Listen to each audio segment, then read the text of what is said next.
Across history, moments of great change have called for great leadership. Today, we stand at one of those moments.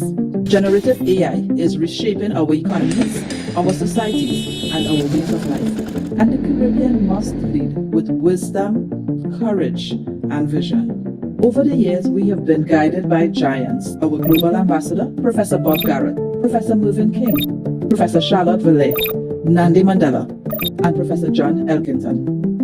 As generative AI reshapes our world, governance must not just adapt, it must lead.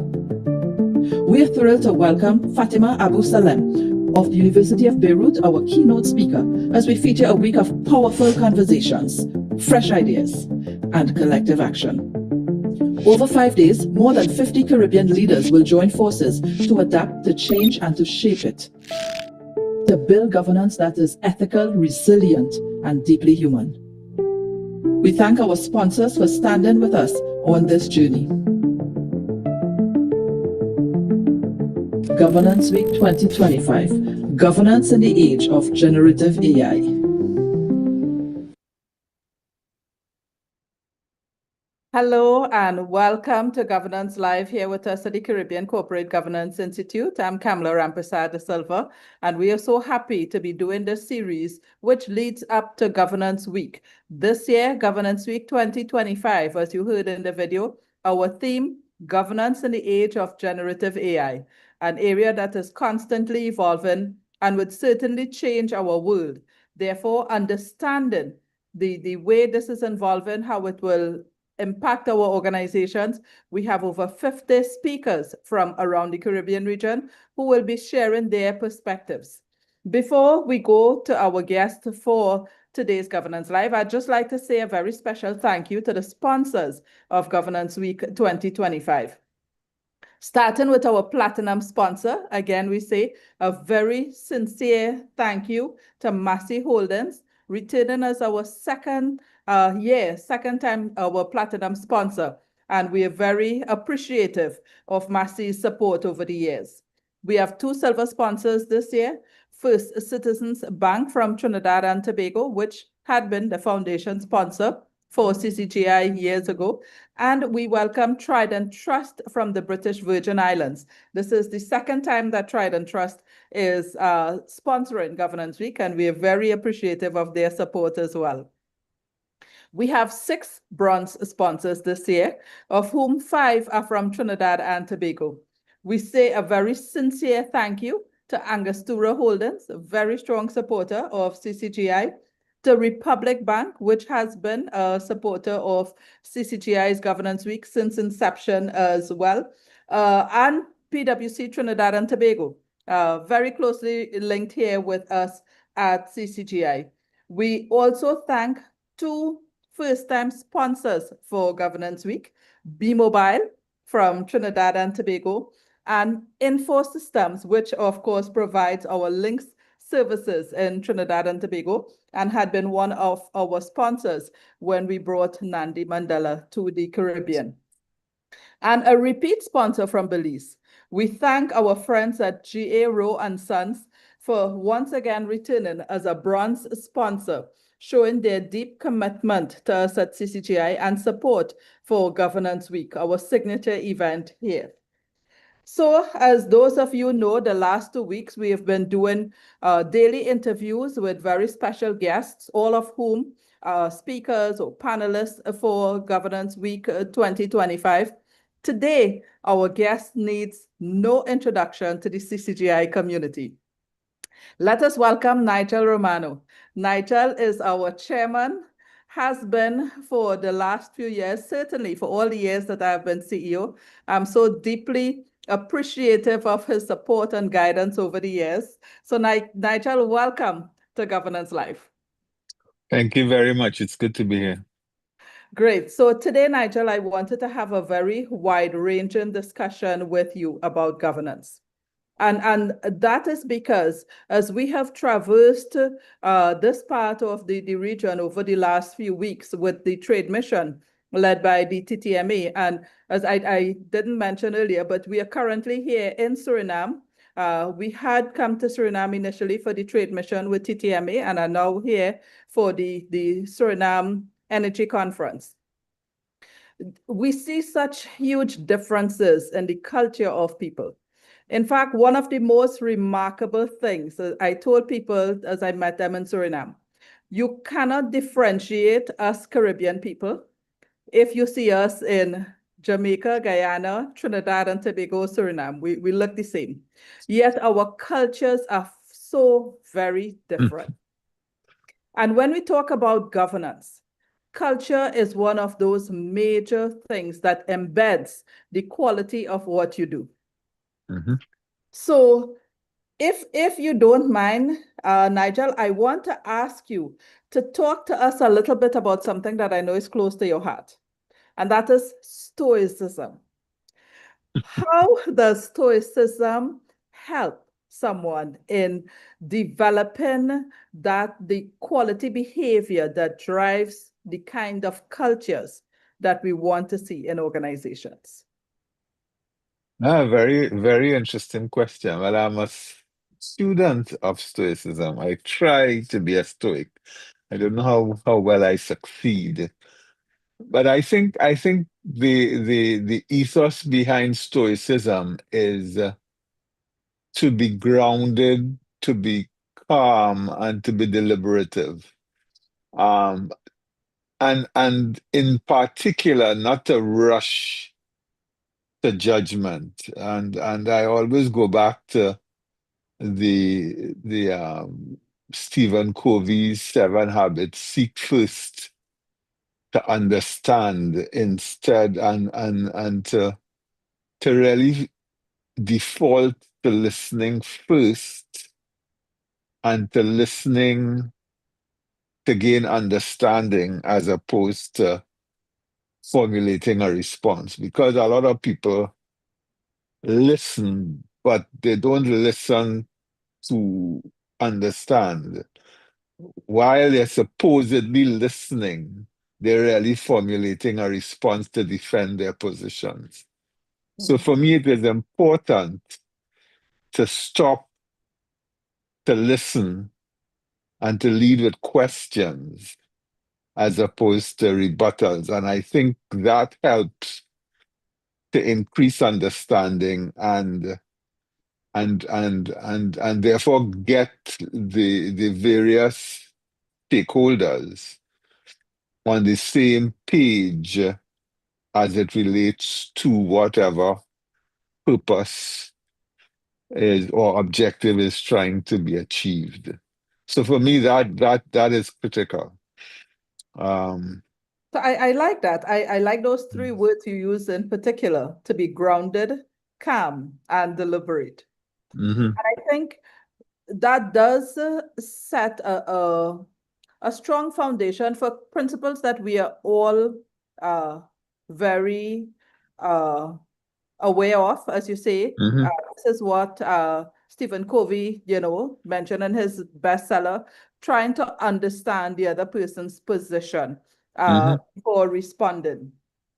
So the world is in a very chaotic situation at the moment in many different ways, not only with respect to the geopolitics that's really hot right now, but we continue to have very strong concerns for the environment. And mhm, as we have this between Trinidad, Guyana, and Suriname, Suriname now has had its own discovery of oil and mhm, gas.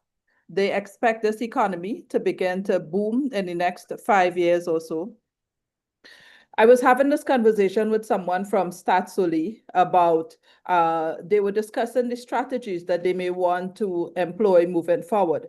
And so I asked the question, at what point, or should you not begin with purpose? What is the purpose of the organization, which I know is mhm, something that you also hold very dear. And then I thought, but this applies to all of us. mhm, Trinidad and Tobago, Jamaica, Guyana, St. Lucia, the BVI, wherever we are in the region, as Caribbean people working in our organizations, we should first identify what is our purpose and how does our purpose serve our respective countries and our region? Well, but one of the things I have been exploring as we prepare for Governance Week and they focus on generative AI is AI and the fact that right now we are moving at a very fast pace, not only generative AI but super AI. And one of the things that has been highlighted is the fact that the big problem with super AI is what they call the alignment problem. Mhm, And the alignment problem speaks to whether the AI is going to be constrained by the values and the purpose of whatever organization it serves. mhm, So it is very clear that the rules written for the AI to follow have to be very clear, have to be very um, comprehensive. Because I was exploring certain examples. So there are, and remember, AIs don't think, they document their thoughts in their writing. So you can see the quote unquote thought process. And there is evidence of AI making shortcuts. So mhm, the AI had a problem has been posed or a question has been posed to the AI. The AI looks at the question and says, this is quite difficult. Let me go back to the rules and see if I can answer this as quickly as possible within the parameters of the rules that have been written. And mhm, in a number of cases, they give a suboptimal response. In some cases, they have given dishonest responses. And it is therefore important that when you're dealing with artificial intelligence, that the rules are very clear. But this got me thinking because many organizations have not defined their purpose. And therefore, the people coming into the organization don't have a clear idea of what that organization's purpose is. More importantly, they don't have an idea of what their purpose is in the organization, who the customers are, what are the value, what values are being created for those customers, right? And how they create that value. In other words, the culture or the parameters in guiding how they should deliver on whatever promise the organization has made. So while we are talking about I think we have a lot of work to do with human intelligence and not artificial intelligence. And I think that's one of the things I'm looking forward to in the conversation as we mhm. go into this whole governance and artificial and, in fact, human intelligence. Because I think the implications are very, very, very important.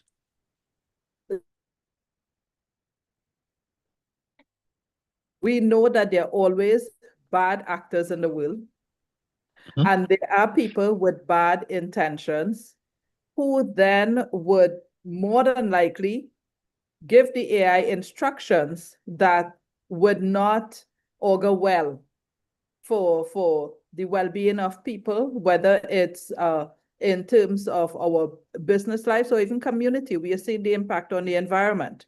mhm, And therefore, coming right back to having that question of aligning your life with what is your purpose. So when you mhm. sit on a board, you are head of a multi-million-dollar company. Making decisions should be easy if you are grounded, if you are calm, if you are deliberate, and if you understand your purpose. Exactly. And not only the purpose, but the core values that act as the guardrails, if you will, in delivering that purpose. Mhm, Because I can say that my purpose or the organization's purpose, and I want to be clear, the directors, the board has a first obligation to the organization and Yes. ensuring that the organization delivers on its long-term purpose within the constraints of the values that guide that its behavior, that inform how its policies are developed and how the organization operates.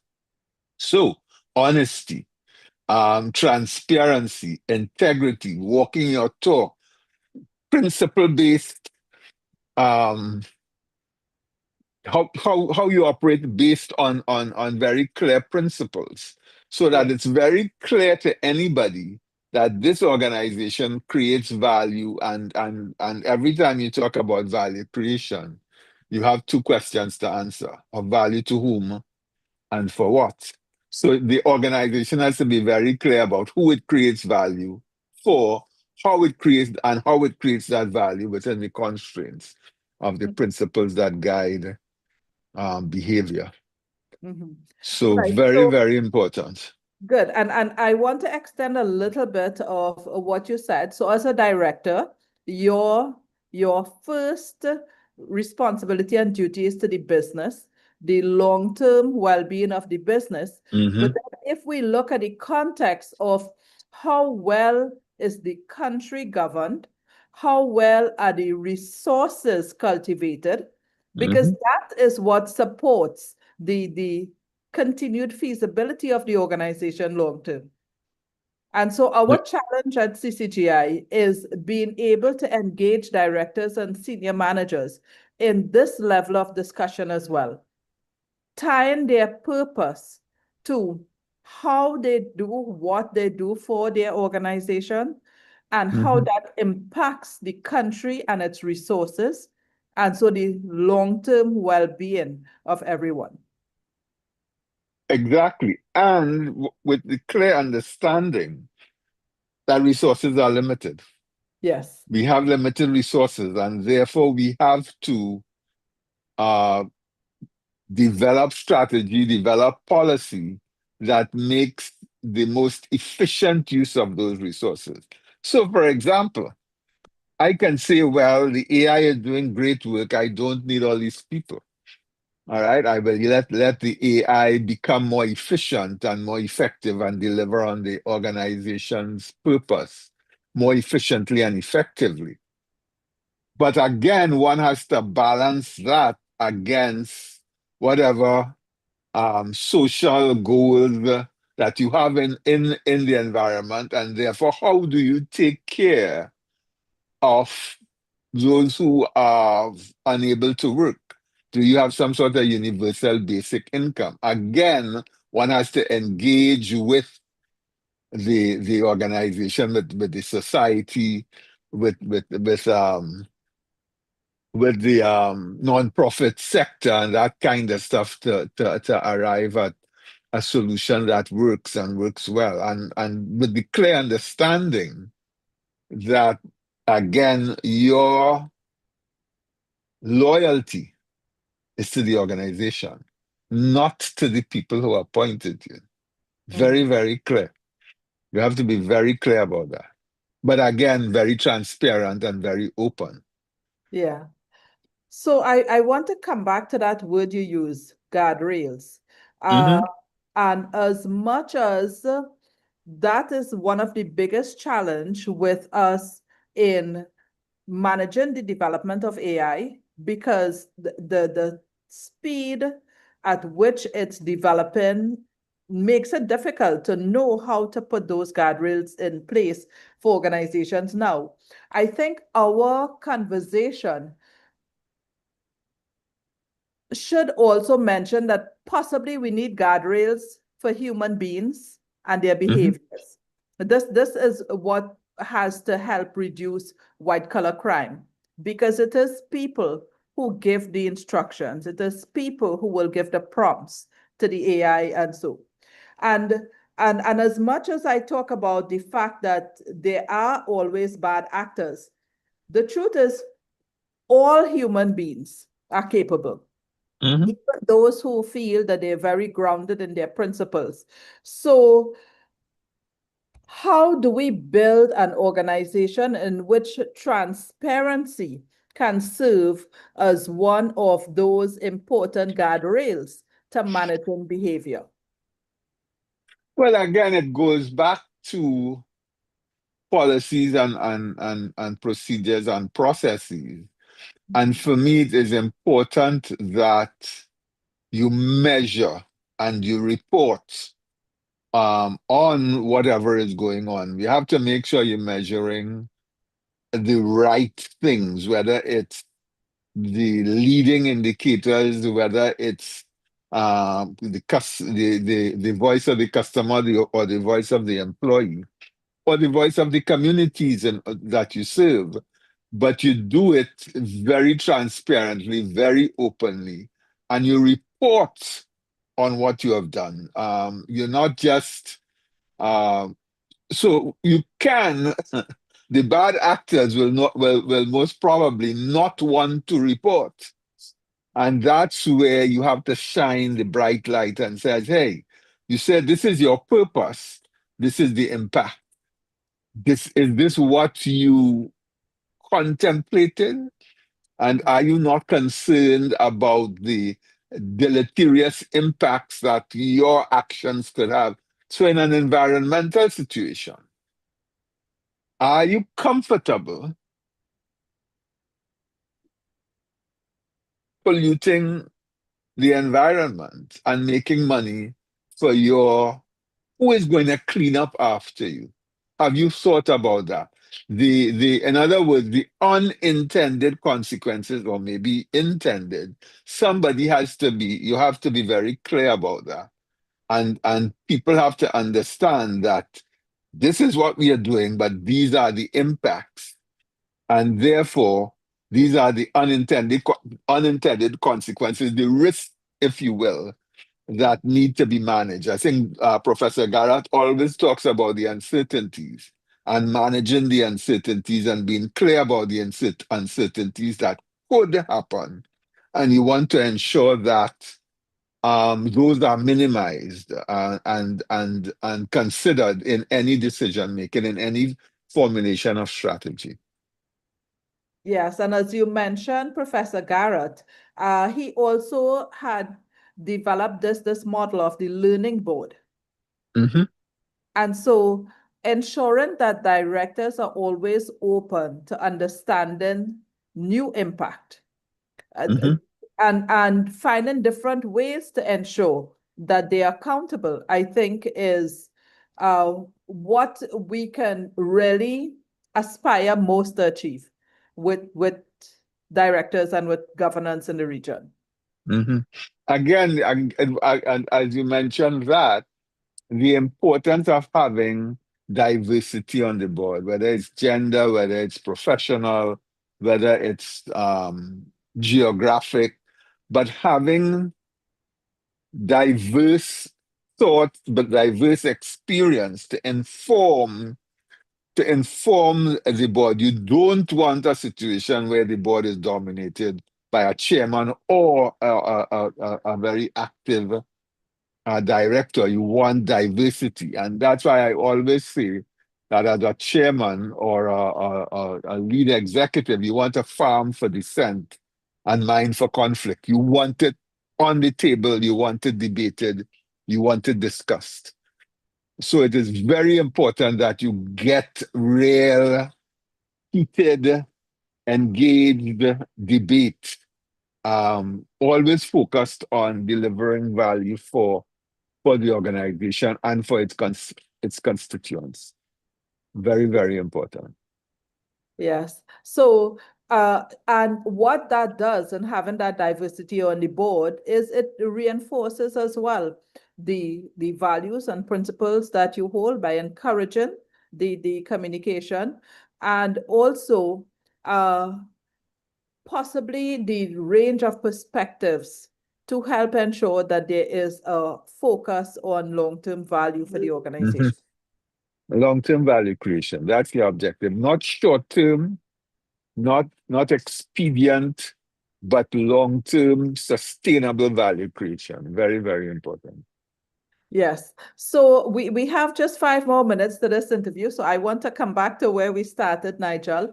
Mhm. Individual behavior. What what guides person? So how do we encourage each director that what they bring to the table is what makes the difference? And therefore, developing that very grounded, calm, and deliberative approach in how they approach their decision making and their contribution on the board. Again, I go back to purpose. For me, it is so, so critical. Why are you here? Do you understand your purpose? Do you understand the organization's purpose? And are you prepared to engage with your fellow directors in a very open, humble, and caring way to ensure that as a, a governing body, we provide the guidance, the the intelligence, the perspective to help that organization succeed. And in a number of cases, we may need to take unpopular decisions. But again, we need to be very clear about the thought process that allowed us to get there. And we may be wrong. Mhm. And as we measure the impact, we may say, oh, we did not consider this. Let's Mhm. go back to the drawing board and maybe we have to pivot and come again. But the point is that we are open, we are very, very transparent, and we are very consistent between what we say and what we do. And we are always willing to learn and grow and adapt. For me, those are critical. We don't have all the answers. And the minute we say we are God's gift to directorship, we know everything, we are lost. Yes, I really, really like this point. So we need to know as directors that we can be wrong, Mhm. or that at times we have to make unpopular decisions that you may feel very strongly about at the time, but even that decision may be wrong in time. Mhm. But again, that's why you measure, that's why you're constantly assessing. This was Mhm. my hypothesis. I said if we do X, we will get Y. Oh, we got X. We need to go back and adjust in a very open way. The important thing is that we use the right data, the right metrics to Mhm. guide decision making and be constantly monitoring the impact so that we can adjust if necessary. And again, humility, very, very open to learning, listening for understanding and continuous learning is Mhm. very, very important. Yes. So for example, I am not, I think a lot of people are afraid of AI. I think that's the wrong response because we're living in a world of constant change and constant development. And what we need to do is this is another tool. How do we use this tool responsibly and in a very caring way to help us to be more effective and efficient as we pursue whatever purpose the organization is engaged in? And I think there are real benefits to be had. But we have to be careful and to be constantly learning as we train, because these are large language models. We are training them Mhm. to, to work with us in a certain way. And that training must be an ongoing, never-ending process. In the same way as humans, we Yeah. continue to learn and grow. Yes, agreed. And as you say, data collection, that's something we have to be focused on in the region because Hmm. want to make decisions with depth, but the data collection is what has been a bit of a challenge for us, and therefore being able to set the right metrics because you have the data that's going to enable you to assess whether you have arrived where you wanted to be or Mm-hmm. you have taken a step back instead. So definitely a lot of exciting times ahead for us. Very. Yeah, that for us, ourselves as human beings, to strive to continue to be our better selves and not give in, be prepared to make the mistakes and to admit when we have Mm-hmm.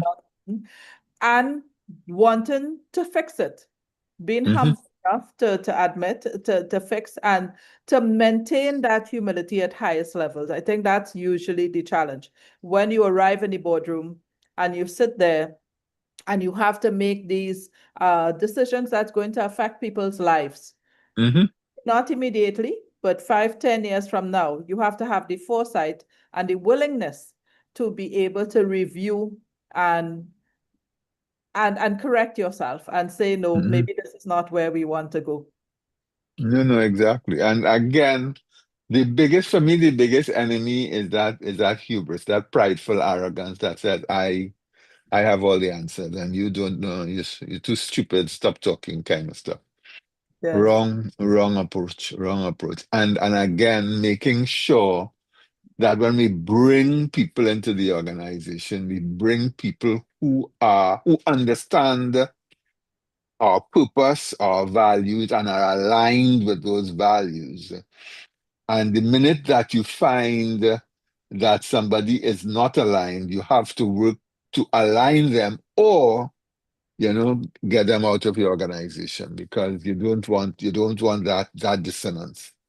Yes. So Nigel, thank you so much. It's so great talking to you as always. I look forward to it's us. good talking to you. You asked a good question. Thank you, Nigel. So Sunday is opening Yep. ceremony for Governance Week 2025. We would be welcoming Fatima Abu Salem from the University of Beirut. We have some amazing persons who would be joining that panel with Nigel as moderator for Sunday. And then we go into our week of discussions for Governance Week 2025 as we unravel governance in the age of generative AI. Tomorrow, we return for our last Governance Live leading up to that when we'd have Professor Bob Garrett, our global ambassador. So, Nigel, thank you so much as always. You're welcome. Take care. Yes. Thank you, everyone. Thank you for joining us on the live stream. Have a good rest of the day. Trinidad and Tobago, enjoy your long weekend, your double long weekend with your 2 public holidays today and tomorrow. We'll see all of you on Sunday for Governance Live. Bye now.